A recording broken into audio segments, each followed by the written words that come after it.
അസ്സാം വലൈക്കും dear friends. ഇന്നത്തെ നമ്മുടെ സ്പെഷ്യൽ നിങ്ങൾ ആരും ഇതുവരെയും ട്രൈ ചെയ്ത് നോക്കിയിട്ടില്ലാത്ത ഒരു അടിപൊളി വെറൈറ്റി റെസിപ്പിയാണ്. നമ്മുടെ ഈ വീഡിയോ കണ്ടുകൊണ്ടിരിക്കുന്ന സമയത്ത് നിങ്ങൾക്ക് ഇഷ്ടപ്പെടുകയാണെങ്കിൽ ഒന്ന് ലൈക്ക് ചെയ്തേക്കണേ. അതുപോലെ തന്നെ നമ്മുടെ ഈ ചാനൽ ആദ്യമായിട്ട് കാണുന്നവരും ഇതുവരെയും സബ്സ്ക്രൈബ് ചെയ്യാത്തവരും പ്ലീസ് ഒന്ന് സബ്സ്ക്രൈബ് ചെയ്തേക്കണേ. ഞാനിടുന്ന വീഡിയോസ് ഉടനടി കിട്ടുന്നതിനായി സബ്സ്ക്രൈബ് ബട്ടന്റെ തൊട്ടടുത്ത് കാണുന്ന ബെല്ലൈക്കൺ കൂടി ക്ലിക്ക് ചെയ്തിട്ട് ഓൾ എന്ന ഓപ്ഷൻ എനേബിൾ ചെയ്യാനും മറക്കല്ലേ. ആദ്യം തന്നെ ഞാനിവിടെ കുറച്ച് പപ്പടം എടുത്തിട്ടുണ്ട്. ഞാനിന്ന് പപ്പടം കൊണ്ട് ഒരു റെസിപ്പിയാണ് തയ്യാറാക്കുന്നത്. ഇതിന് വേണ്ടിയിട്ട് ഞാനിവിടെ ഒരു 12 പപ്പടമാണ് എടുത്തിട്ടുള്ളത്. ഇനി നമുക്ക് ഈ പപ്പടം ഒന്ന് ഒട്ടിച്ചെടുക്കുന്നതിന് വേണ്ടിയിട്ട് 1 ടേബിൾ സ്പൂൺ മൈദയിലേക്ക് 2 ടേബിൾ സ്പൂൺ വെള്ളം ചേർത്ത് നന്നായിട്ട് കട്ടകളൊന്നുമില്ലാതെ ഒന്ന് മിക്സ് ചെയ്ത് യോജിപ്പിച്ചെടുത്തിട്ടുണ്ട്. ഈ ഒരു രീതിക്ക് മിക്സ് ചെയ്തെടുക്കുക. കുറച്ച് കട്ടിക്ക് വേണം ഇതൊന്ന് മിക്സ് ചെയ്തെടുക്കാൻ. നമ്മൾ എടുത്തു വെച്ച പപ്പടത്തിൽ നിന്നും ഒരു പപ്പടം എടുത്തിട്ടുണ്ട്. നമ്മൾ മിക്സ് ചെയ്ത് വെച്ചിരിക്കുന്ന മൈദ കുറച്ചൊന്ന് ബ്രഷ് ചെയ്ത് കൊടുക്കുകയോ കൈ വെച്ച് ഒന്ന് തേച്ച് പിടിപ്പിക്കുകയോ ചെയ്യുക. ഈ അറ്റത്ത് മാത്രം ഒന്ന് മൈദ തേച്ച് കൊടുക്കുക. ഇത് ചെറിയ ഒരു രീതിയിൽ ഇതുപോലെ ഒന്ന് തേച്ച് പിടിപ്പിക്കുക. കൈ വെച്ച് തേച്ച് പിടിപ്പിച്ചാലും മതി. മൈദ ഒന്ന് ഈ പപ്പടത്തിന്റെ സൈഡിലൊക്കെ അതൊന്ന് ബ്രഷ് ചെയ്ത് കൊടുത്തിട്ടുണ്ട്. ഇനി ഇതൊന്ന് റോൾ ചെയ്തെടുക്കാം. ഇതുപോലെ ഒന്ന് റോൾ ചെയ്തെടുക്കാം. അതാ റോൾ ചെയ്തെടുത്തിട്ടുണ്ട്. ഇനി കയ്യിലെടുത്ത് ഒന്നും കൂടി ഒന്ന് ഉരുട്ടിയെടുക്കുക. ഇതുപോലെ ഒന്ന് ചെറിയ രീതിയിൽ ഒന്ന് ഉരുട്ടി കൊടുക്കുക. അപ്പോൾ അത് ഇളകി പോവാതെ അങ്ങനെ തന്നെ അവിടെ ഇരുന്നോളൂ. ഈ ഒരു രീതിക്ക് ബാക്കിയെല്ലാം പപ്പടം നമുക്ക് ചെയ്തിട്ടെടുക്കാം. ഇപ്പോൾ പപ്പടം എല്ലാം മൈദയെല്ലാം ഒട്ടിച്ച് ഇതാ റോൾ ചെയ്തെടുത്തിട്ടുണ്ട്. ഇനി ഓരോ പപ്പടമായിട്ട് നമുക്ക് കട്ട് ചെയ്തെടുക്കാം. ഇനി ഇതുപോലെ ഒന്ന് കട്ട് ചെയ്തെടുക്കാം.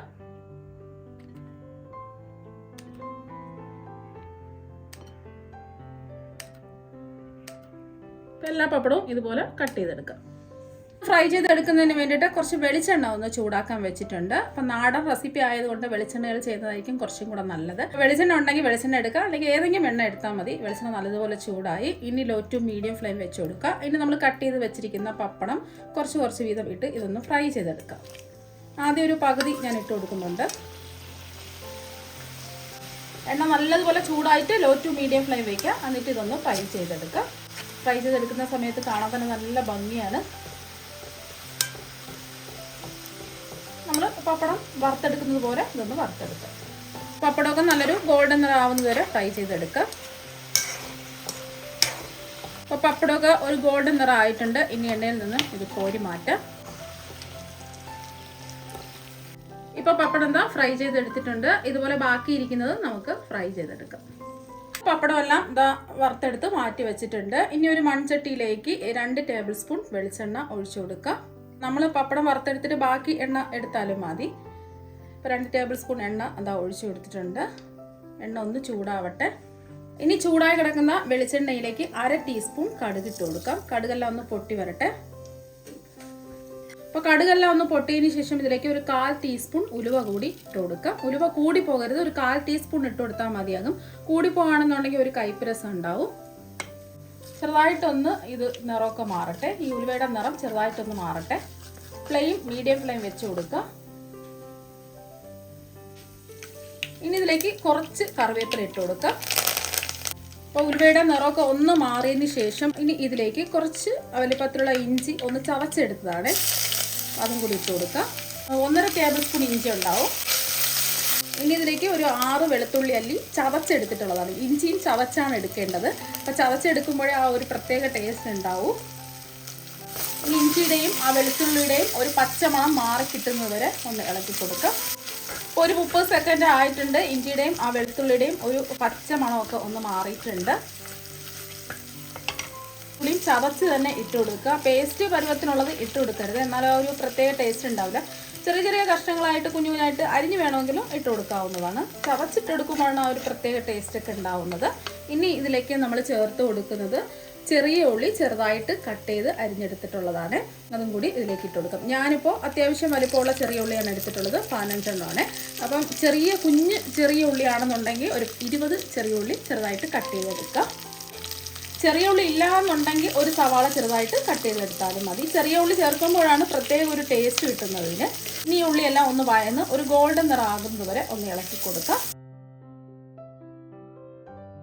ഇപ്പോൾ ആ ഉള്ളിയെല്ലാം വഴന്ന് ഒരു ഗോൾഡൻ നിറമായിട്ടുണ്ട്. ഒരുപാടങ്ങ് ബ്രൗൺ നിറം ആവണ്ട, ചെറിയൊരു ഗോൾഡൻ നിറം ആയാൽ മാത്രം മതി. നല്ലോണം വഴന്ന് ഒരു ഗോൾഡൻ നിറം ആവണം. ഇനി ഇതിലേക്ക് നമ്മൾ ചേർത്ത് കൊടുക്കുന്നത് ഒരു വലിയ തക്കാളി ചെറുതായിട്ട് കട്ട് ചെയ്തെടുത്തതാണ്. ചെറിയ തക്കാളി ആണെന്നുണ്ടെങ്കിൽ 2 എണ്ണം എടുക്കാം. ഈ തക്കാളിയും കൂടെ ഒന്ന് വാടി വരുന്നവരെ ഒന്ന് ഇളക്കി കൊടുക്കാം. ഫ്ലെയിം നല്ലതുപോലെ ഒന്ന് കുറച്ച് വെച്ച് കൊടുക്കുക. കുറച്ച് പൊടി ഐറ്റംസ് ചേർക്കാനുണ്ട്. ഇപ്പോൾ തക്കാളി എല്ലാം ഒന്ന് വാടി വന്നിട്ടുണ്ട്. ഇതുപോലെ ഒന്ന് ഉടച്ച് ഇട്ട് കൊടുക്കുക. ഇനി ഇതിലേക്ക് 2 ടേബിൾ സ്പൂൺ മുളക് പൊടി ഇട്ട് കൊടുക്കാം. ഞാനിപ്പോൾ കാശ്മീരി മുളക് പൊടിയാണ് 2 ടേബിൾ സ്പൂൺ എടുത്തിട്ടുള്ളത്. കാശ്മീരി മുളക് പൊടി ആകുമ്പോൾ കുറച്ച് കളറും കിട്ടും, എരിവും കുറവായിരിക്കും. സാധാരണ മുളക് പൊടിയാണെന്നുണ്ടെങ്കിൽ അവരവരുടെ എരിവിനനുസരിച്ച് ചേർത്ത് കൊടുക്കുക. ഒരു 3/4 ടേബിൾ സ്പൂൺ മുതൽ 1 ടേബിൾ സ്പൂൺ വരെ ചേർത്ത് കൊടുക്കാവുന്നതാണ്. ഇപ്പോൾ എരിവ് കുറഞ്ഞ കാശ്മീരി മുളക് പൊടി ആയതുകൊണ്ടാണ് 2 ടേബിൾ സ്പൂൺ മുളക് പൊടി എടുത്തിട്ടുള്ളത്. ഇനി ഇതിലേക്ക് 1/2 ടീസ്പൂൺ മഞ്ഞൾപ്പൊടിയും കൂടി ഇട്ട് കൊടുക്കുക. ഇതിൽ നമ്മൾ മല്ലിപ്പൊടി ചേർക്കുന്നില്ല. ഈ പൊടിയുടെ പച്ചമണം മാറുന്നവരെ ഒന്ന് ഇളക്കി കൊടുക്കാം. ഒരു 10 സെക്കൻഡ് ഇളക്കി കൊടുത്താൽ മതിയാകും.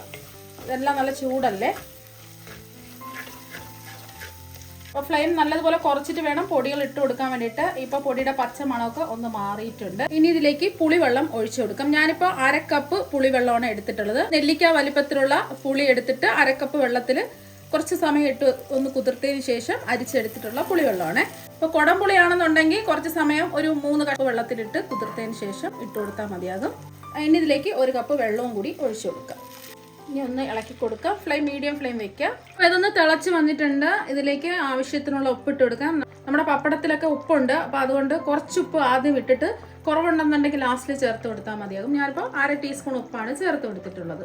ഇനി ഇതിലേക്ക് ഒരു പ്രത്യേക ടേസ്റ്റ് കിട്ടുന്നതിന് വേണ്ടിയിട്ട് ഞാനിവിടെ 1/2 ടീസ്പൂൺ ശർക്കര പൊടിച്ചതാണ് ഇട്ട് കൊടുക്കുന്നത്. ഇത് നിങ്ങൾക്ക് വേണമെന്നുണ്ടെങ്കിൽ സ്കിപ്പ് ചെയ്യാം. ഒരു പ്രത്യേക ടേസ്റ്റ് കിട്ടുന്നതിന് വേണ്ടിയിട്ടാണ് 1/2 ടീസ്പൂൺ ശർക്കര പൊടിച്ചത് ചേർത്ത് കൊടുത്തിട്ടുള്ളത്.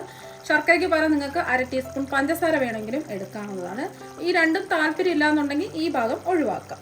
അതാ നല്ലോണം ഒന്ന് തിളച്ചിട്ടുണ്ട്. ഇനി ഫ്ലെയിം കുറച്ച് വെച്ച് ഇത് ചെറുതായിട്ടൊന്ന് വറ്റി വരട്ടെ. എണ്ണയൊക്കെ തെളിഞ്ഞ് ചെറുതായിട്ടൊന്ന് വറ്റി വരട്ടെ. ഇപ്പോൾ ഒരു 2 മിനിറ്റ് ആയപ്പോൾ എണ്ണയൊക്കെ തെളിഞ്ഞ് വന്നിട്ടുണ്ട്. ഇനി ഇതിലേക്ക് വറുത്തെടുത്ത പപ്പടം മുഴുവനും അങ്ങിട്ട് കൊടുക്കുക.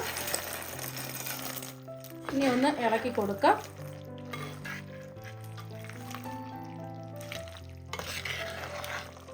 ഇളക്കി കൊടുത്തിട്ടുണ്ട്. ചെറിയ രീതിയിൽ ഒന്ന് ഇളക്കി കൊടുത്താൽ മതിയാവും. ഇനി ലാസ്റ്റിൽ കുറച്ച് പച്ചമുളക് കട്ട് ചെയ്ത് ഇട്ട് കൊടുക്കാം. അപ്പോൾ എരിവുള്ള പച്ചമുളകാണെന്നുണ്ടെങ്കിൽ 1 എണ്ണം ഇട്ട് കൊടുത്താൽ മതിയാകും. എരിവില്ലാത്ത പച്ചമുളകാണെങ്കിൽ 2 എണ്ണം ഇട്ട് കൊടുക്കുക. കറിവേപ്പില ഇതുപോലെ ഞെരടി ഇട്ട് കൊടുക്കുക. കറിവേപ്പിലയുടെ ഫ്ലേവറൊക്കെ ഇറങ്ങി കിട്ടുന്നതിന് വേണ്ടിയിട്ടാണ്.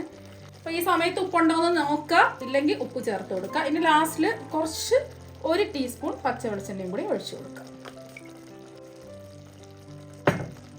അപ്പോൾ ഇത്രയേ ഉള്ളൂ സംഭവം. ഇനി ഇളക്കി മറിക്കുകയൊന്നും ചെയ്യരുത്, എന്നാൽ പപ്പടം മുഴുവനും പൊടിഞ്ഞു പോകും.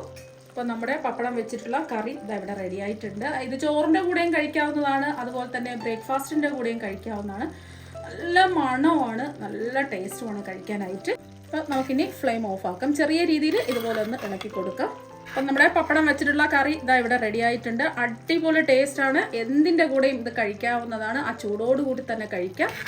അപ്പോൾ നിങ്ങളെല്ലാവരും ഇതുപോലെ ഒരു പ്രാവശ്യം ഒന്ന് ട്രൈ ചെയ്ത് നോക്കുക. തീർച്ചയായും നിങ്ങൾക്ക് എല്ലാവർക്കും ഒരുപാട് ഇഷ്ടമാകും. അപ്പോൾ നമുക്ക് മറ്റൊരു വെറൈറ്റി വീഡിയോ ആയിട്ട് വീണ്ടും കാണാം. താങ്ക്